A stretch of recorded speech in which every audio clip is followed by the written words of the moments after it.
Greetings, planet Earth. Welcome to another edition of the world's greatest news and reviews. I think that's how Captain Mel does it. He says, the world's greatest news and reviews. Now, I am Weapon 2, a.k.a. Heavy Bills, a.k.a. Be Ill, a.k.a. Stolen Cheese, a.k.a. William Scott Hale. Now, while we're talking about stolen cheese, it's time for you to step up your t-shirt game. You can get this t-shirt, many other designs by me at TeePublic and Redbubble.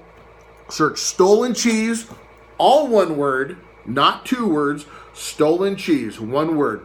That's enough of that. Okay. Now I bet you wonder what we're here for. What we are here for is to say first, Creed 2 is in the theaters. Now, next week, the whole crack team from the world's greatest news and reviews of viewers and reviewers are going to go. We're going to see that movie. We're going to give you a review. All of us together about what we think of that movie. That's a long-awaited movie. It's a movie. It's the movie we didn't know we needed until it came out. What we're doing here right now tonight is we're going back to where it first started. We're going back to Rocky IV. The fourth movie in the beloved Rocky franchise sets place back in 1985. 1985, back when people were sporting mullets, acid wash jeans, big hair. They were playing those guitar things, but they had the keyboards on them, so they weren't guitars, synthesizers, all that stuff. That's what was going on back then. Now, the monster, Ivan Drago. A Soviet science experiment. He's half man, half bear, half wolf. He's infused with DNA extracted from Stalin's placenta at birth. Something like that. Who knows what was going on with this guy. He enters this country along with a team of Soviet super scientists. They come in like an invading communist horde with their Cold War sights set on the heavyweight world champion of the world, Rocky Balboa. However, filled with patriotism and the desire to prove himself, the former heavyweight world champion of the world, Apollo Creed, the beloved Apollo Creed, steps up to the challenge against the communist onslaught and takes that fight. When they're doing the press, sparks fly, people pushing around, saying tough things to each other. I think Apollo's just trying to amp it up. Apollo feels like he left some of himself in the ring. He's got more to prove. When the fight comes around at the MGM Grand Hotel in Las Vegas, Nevada, it has all the makings of a Barnum and Bailey spectacle. It'd make them jealous. There's James Brown singing "Living in America," nation to nation. Ha! I feel good. All the stuff James Brown does. There's what do you call them? The girls that kick their feet in the air, dancing around.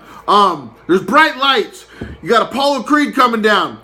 Those are showgirls. That's what we call them. Apollo Creed comes down. He's dancing around. I don't know why he's wasting the energy. I think he has too much confidence. I think he has everything that he needs to beat this guy. I just wish he would take it easy. But he doesn't. He's putting on a show for these people. After a brutal first round in this match, Rocky and Apollo's trainer, Duke, they're pleading with Apollo just to quit, just to stop. This is no exhibition. These Russians are up to no good. Apollo tries to make Rocky agree and promise him that under no circumstances he'll stop the fight.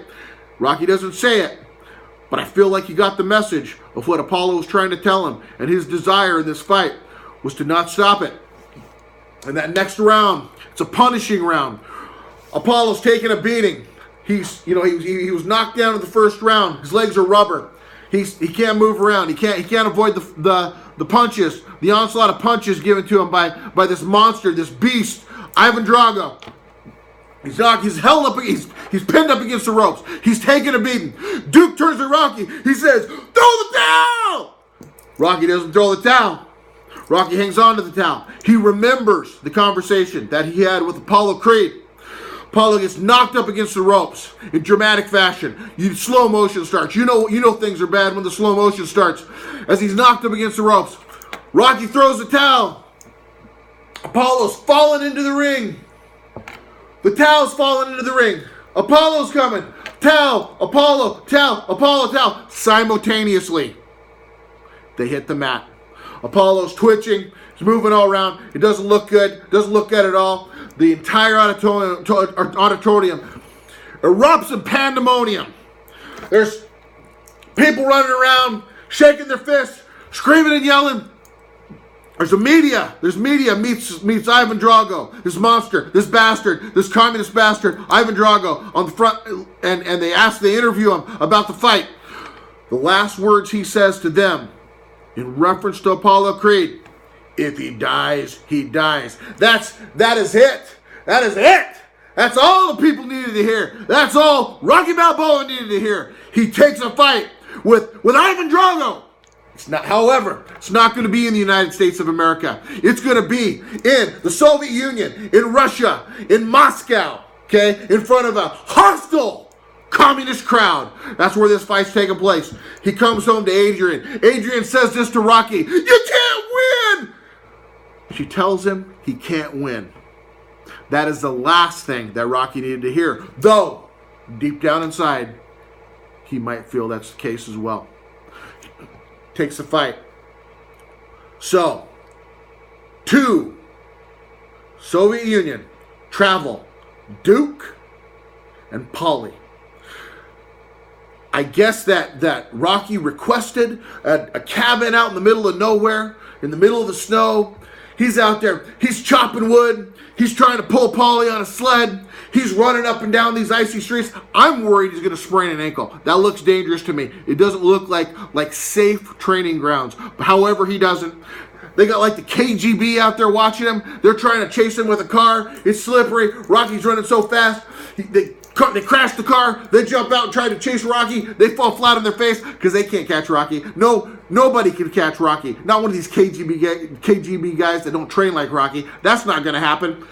When the training... guess what happens next? Adrian comes. She comes to Rocky. She comes. She says she couldn't stay away any longer. Gives him even the more drive to win this fight, to train, to do what he needs to do. You know when he's ready. You know when he's ready because he runs to the top of something, whether it's stairs, but in this case, it's the tallest mountain in all of the Siberian tundra. He runs up. That's when you know Rocky's ready to fight. Now, simultaneously, Ivan Drago is training. They're giving him, scientific super soldier serum. They're infusing him with gamma radiation. They're replacing some of his parts with robot parts. I don't know. They got needles. They're pumping him in every muscle on his body. They got him hooked up to machines. He's throwing punches. It's crazy.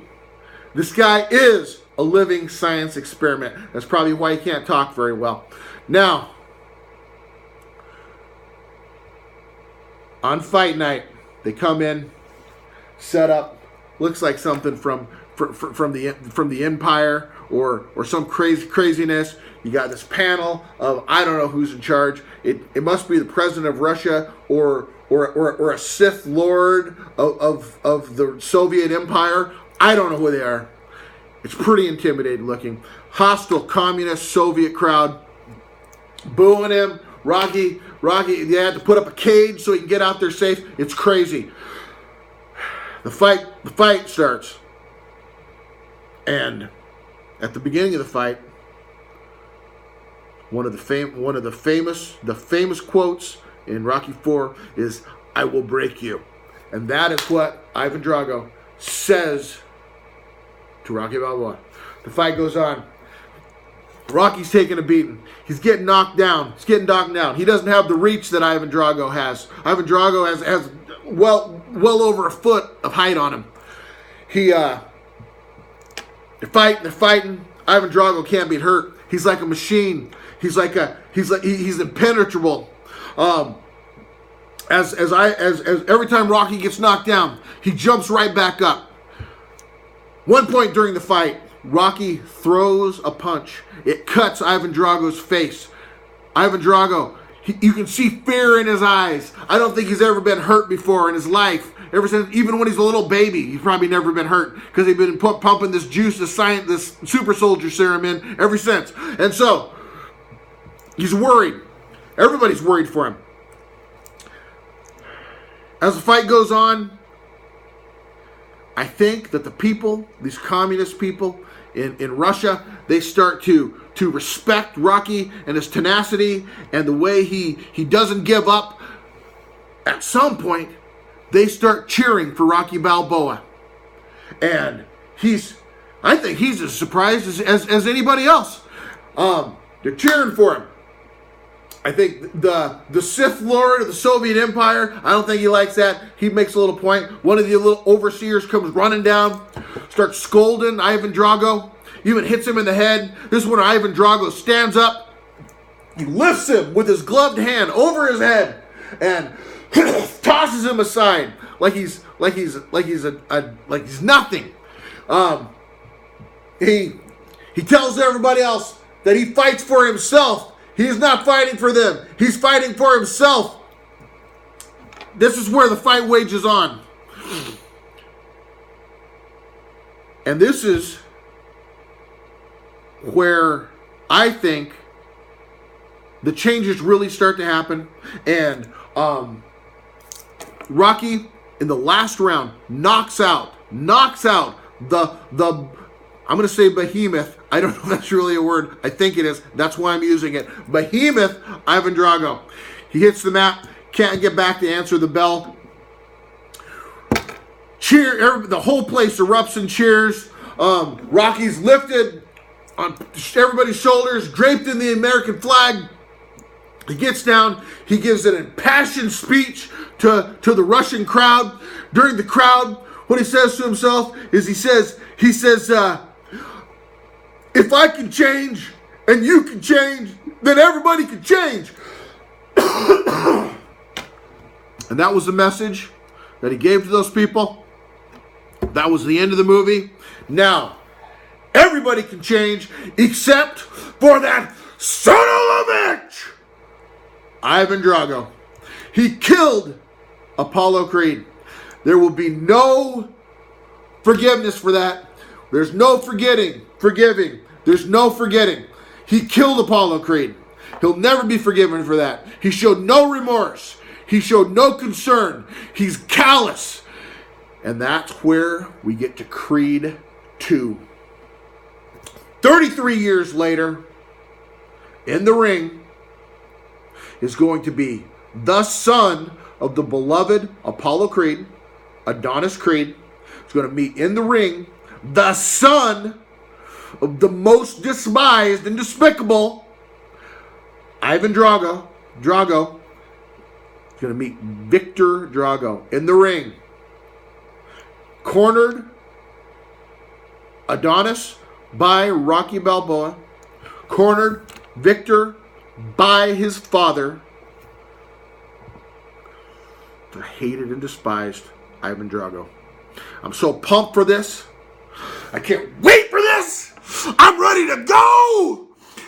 I got the eye of the tiger in me. I'm ready to go. USA! USA! USA! Well, that's enough. I might have pulled a muscle. I don't know. So I'm going to sign out. I hope you've had fun watching this. I had fun talking about this. I'm going to talk to you guys later after we see Creed 2 and we all tell you about it. Peace out.